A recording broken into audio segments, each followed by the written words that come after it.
Hello and welcome to our YouTube channel. I am Amar and you're watching Amar Sir's English classes. You all are heartily welcome. Students, आज के इस अंक में हम पढ़ने वाले हैं आखिरी प्रकार का टेंस जो कि होता है फ्यूचर परफेक्ट कॉन्टिन्यूअस टेंस।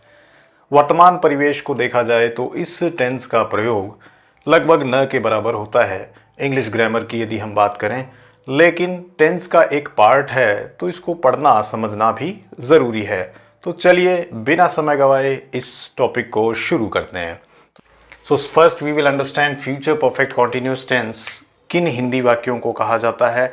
जिन भी हिंदी वाक्यों में हम आप ये देखते हैं से रहा होगा, जैसे वह 2 घंटों से घर जा रहा होगा या वह सुबह से खेल रही होगी या फिर वे लोग 2 घंटों से पढ़ाई कर रहे होंगे।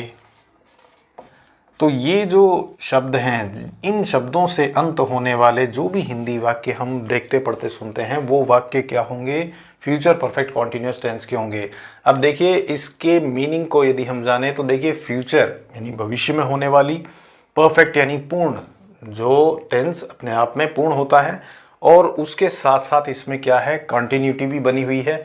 जैसा कि इस नेम में सजेस्ट हो रहा है कि इसमें निरंतरता भी होती है। तो पूर्णता और निरंतरता दोनों ही बातें इसमें होती हैं। तो इसकी डेफिनेशन को यदि हम समझें तो देखिए future perfect continuous tense is used for actions, उन एक्शंस के लिए, उन क्रियाओं के लिए यह काम में ली जाती है which will be in progress, जो कि क्या होंगी, कंटिन्यू रहेंगी, कंटिन्यू रहेंगी, प्रोग्रेस में रहेंगी। कब? भविष्य में, over a period of time that will and in the future, और वह जो समय होगा वो कब का होगा? भविष्य का होगा। तो उदाहरण के लिए समझते हैं, बाय नेक्स्ट अगस्त यानी अगले अगस्त माह तक we shall have been living here for 5 years, अगस्त माह में वह पिछले 5 वर्षों से वहाँ पर रह रहे होंगे। मतलब अगस्त में उनको उस स्थान पर रहते हुए कितने साल हो जाएंगे? 5 साल हो जाएंगे। He will have been teaching physics, यानी वह फिजिक्स यानी फिजिक्स को पढ़ा रहे होंगे फॉर 20 years, 20 वर्षों से पढ़ा रहे होंगे। कब? जनवरी में। तो जनवरी आते ही क्या हो जाएगा कि संबंधित व्यक्ति को, उस व्यक्ति को फिजिक्स पढ़ाते हुए कितने समय हो जाएगा? 20 वर्षों का समय हो जाएगा। यहाँ पर देखिए टाइम को डिनोट करने के लिए फॉर का प्रयोग किया जाता है। और विल और शैल का अंतर हम समझ ही चुके हैं। विल का प्रयोग हम कहाँ करते हैं और शैल का प्रयोग कहाँ करते हैं। वैसे तो देखा जाए तो मॉडर्न डे ग्रामर में शैल को ओमिट कर दिया गया है, शैल की कोई अनिवार्यता नहीं रही है, लेकिन फिर भी हम इन दोनों ही को समझेंगे। देखिए विल का प्रयोग तो सेकेंड पर्सन और थर्ड पर्सन के साथ होता है और शैल का प्रयोग केवल फर्स्ट पर्सन के साथ होता है। फर्स्ट पर्सन में क्या होता है? आई और वी। तो आगे देखते हैं अब इसके फॉर्मेशन को। तो फॉर्मेशन में स्टूडेंट्स जानेंगे हम इसके फॉर्मेशन के बारे में। तो इसके फॉर्मेशन में देखिए सबसे पहले हेल्पिंग वर्ब के बारे में जान लेते हैं कि हेल्पिंग वर्ब जो इसमें आएगी वो क्या होगी? विल या शैल हैव प्लस बीन, यानी विल या शैल। तो ये तो अभी मैंने बताया आपको, विल का प्रयोग करेंगे तो भी हैव बीन लगना है, शैल का प्रयोग करेंगे तो भी हैव बीन लगना है। तो आप समझ रहे हैं इस बात को कि ये जो प्रयोग है ये तो दोनों ही वे में होना ही होना है। तो will have been, shall have been, और मुख्य क्रिया जो है main verb that is going to be in V4 form, या फिर उसको बेहतर समझ सकते हैं अपन V1 प्लस ING के रूप में। जैसे प्ले है तो ये इसमें हम क्या करेंगे? प्ले प्लस ING, तो क्या हो जाएगा? Playing, PLAYING। तो ये हो गया प्लेइंग। तो ये कौन सा फॉर्म हुआ? ये V4 फॉर्म हुआ। तो यहाँ तक मैं समझता हूँ कि किसी प्रकार की कोई प्रॉब्लम नहीं है। ऑल द वे इसको टाइम को डिनोट करने के लिए जो बात मैं आपको ऑलरेडी पहले भी बता चुका हूं, जो हमारे प्रेजेंट परफेक्ट कॉन्टिन्यूअस टेंस में और पास्ट परफेक्ट कॉन्टिन्यूअस टेंस में हमने टाइम को डिनोट करने वाले दो फैक्टर्स के बारे में जाना था। वो क्या थे? सिंस और फॉर, और इनको हमने उसमें डेप्थ में पढ़ा है। तो जिनको भी इस बारे में कोई कन्फ्यूजन है तो वो हमारे पुराने एपिसोड्स को देख सकते हैं, और डिस्क्रिप्शन में जाकर के भी वो हमारे पुराने एपिसोड्स को, यानी कि टेंस के जो प्रीवियस एपिसोड्स हैं, specially present perfect continuous tense और पास्ट परफेक्ट कॉन्टिन्यूअस टेंस को पढ़ के भी इनके बारे में डेप्थ में जान सकते हैं। तो चलिए आगे अपन देखते हैं इसके स्ट्रक्चर्स को। So first affirmative sentences, first we will take the subject, after that will have been or shall have been. Then we will take the main verbs, first form plus ing. After that we'll take the object.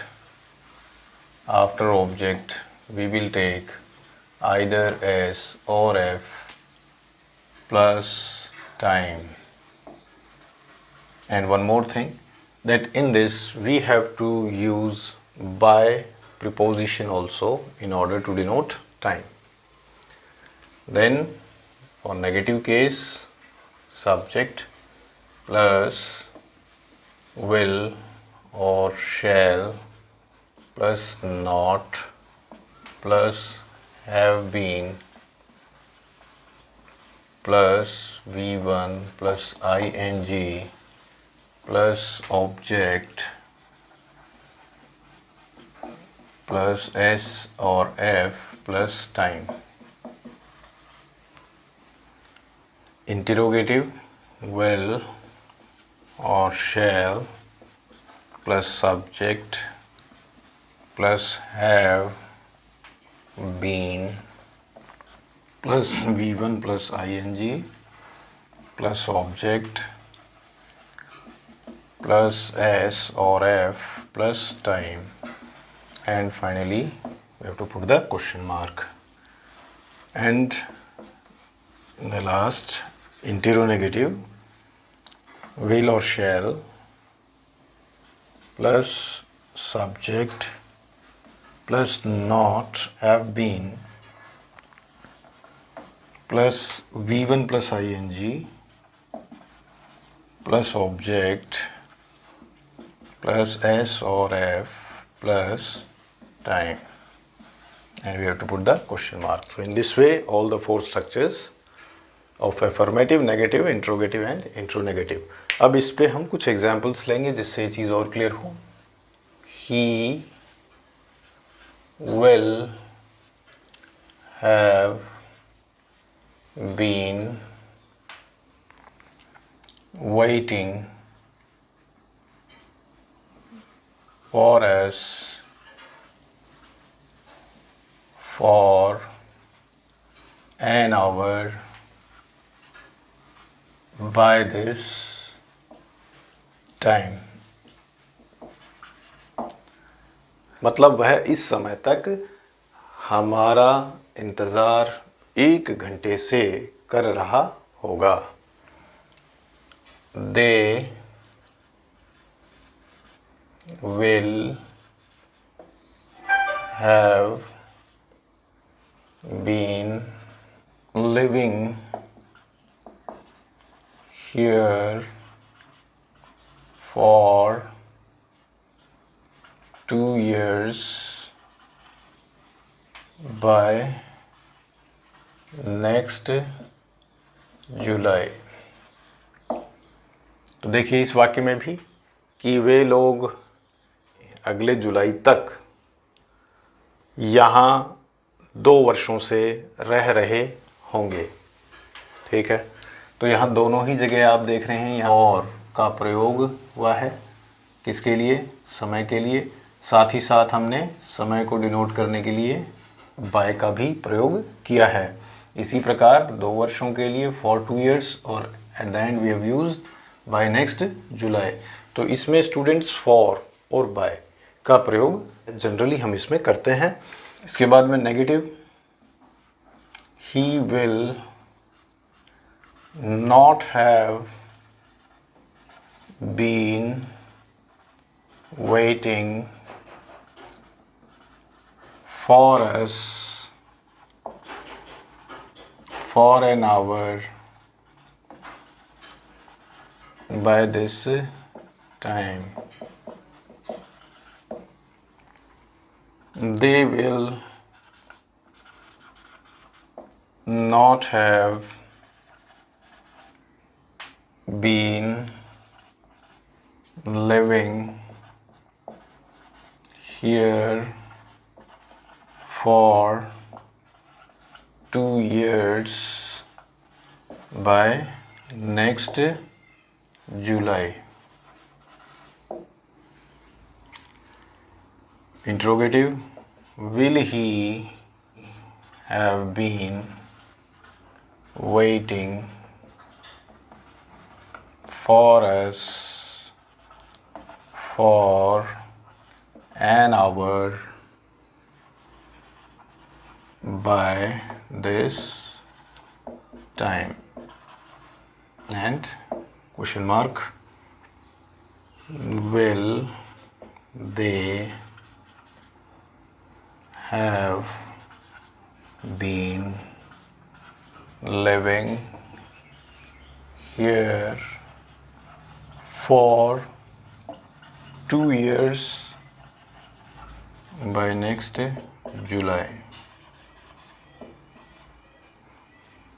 Then last one. Will he not have been waiting for us for an hour by this time?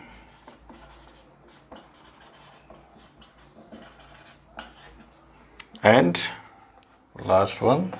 Will they not have been living here for 2 years by next July? So in this way we have done future perfect continuous tense. अब students इसमें एक बार फिर मैं आपको रिकैपिटुलेट करा दूं. देखिए विशेष बात इसमें क्या है कि हमें यहाँ पर टाइम को 2 बार डिनोट करना है.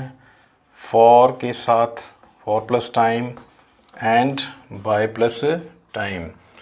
अब देखिए बाय प्लस टाइम वाली जो बात है वो आइदर आप के अंत में ले लें, जैसे कि मैंने उदाहरण में लिया है. आइदर आप इस बाय टाइम फ्रेज को आप इनिशियल स्टेज पर भी ले सकते हैं. तो दोनों ही रूपों में किसी समय के बारे में हमें बताया गया, जैसे कि दोनों एग्जाम्पल में आप देख पा रहे हो. तो ये चीज़ हमें ध्यान रखनी होगी. Remaining things are very clear with the given example and I hope that you have understood. So with that, we have come to an end of today's episode. Goodbye.